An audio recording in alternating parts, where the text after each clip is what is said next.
Lihat baik-baik, ngengat ini terjatuh ke dalam gelas. Perempuan ini tidak sadar dan meminumnya. Ia merasa ada yang aneh setelah minum. Badannya terasa aneh ketika ia menutup tirai. Ia tidur tanpa peduli. Pagi harinya, ia telah menjadi seorang yang tembus pandang.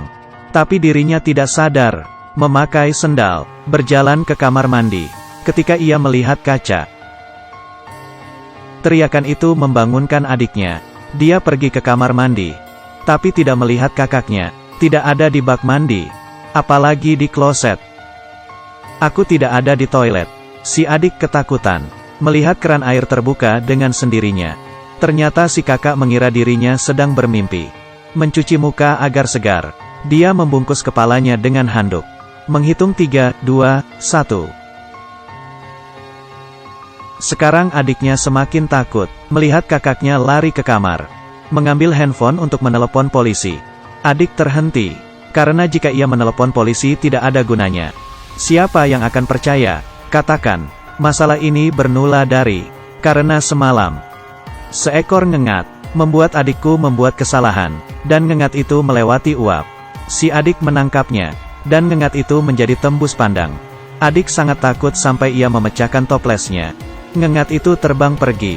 Adik seharian menangkapnya tapi gagal. Tapi ia terkena lampu, jatuh ke gelas kakak, dan membuat kakak jadi tembus pandang.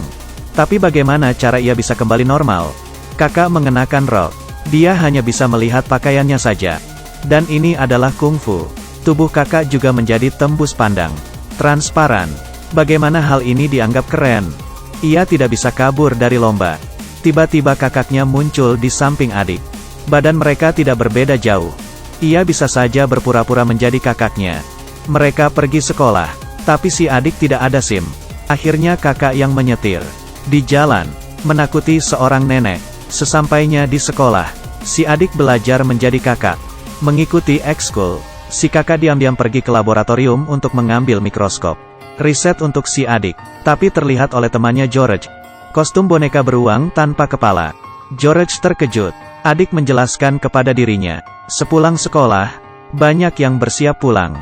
Kakak memaksa adik ikut lomba. Tapi si adik tidak bisa bermain bola sama sekali. Walaupun ia bertanding ia dibantai.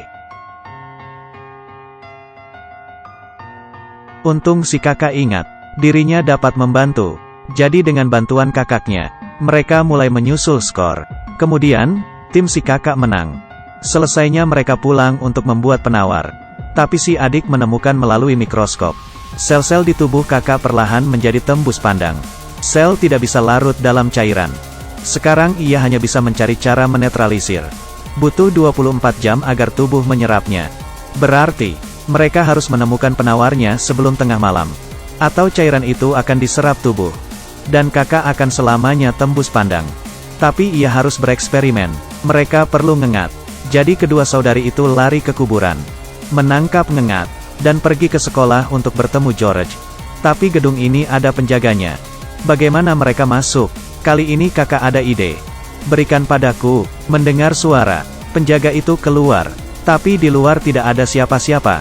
Kemudian berbalik, tapi melihat ember yang terjatuh. Ada apa? Si penjaga kemudian mengikuti.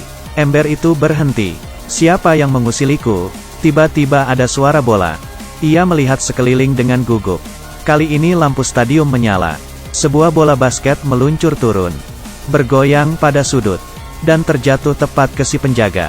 Kemudian ia terpleset. Lalu ember cat terlontar, menuliskan kata di sekitar penjaga. Si penjaga ketakutan dan lari.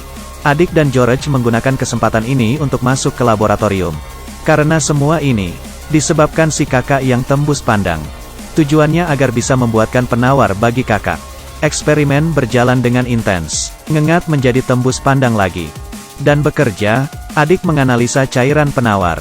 Tapi bahannya terlalu rumit. Dia meminta bantuan teman-temannya, sembari menunggu. Tapi terlambat. Mereka hanya bisa membuat alat seadanya untuk penawar. 2 tetes. Tidak lama kemudian, mereka mengumpulkan cukup penawar. Kali ini kepala sekolah datang. Kakak tidak peduli akan penawarnya. Ia menjelaskan kepada guru, agar kepala sekolah tidak menahan adik.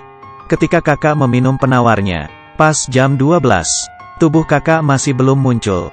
Adik tidak mau menyerah. Ia merasa kelewatan sesuatu. Kali ini, kakak yang kurang minum setiap malam. Kemarin meminum air yang berisi ngengat.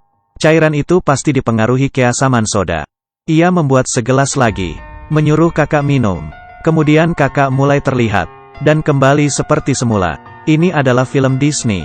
Idenya sangat terinspirasi dari novel. Walau plotnya agar datar, tapi tidak ada poin kosong. Tapi sekali lagi, jika ada kalian diam-diam saja. Menurut kalian bagaimana?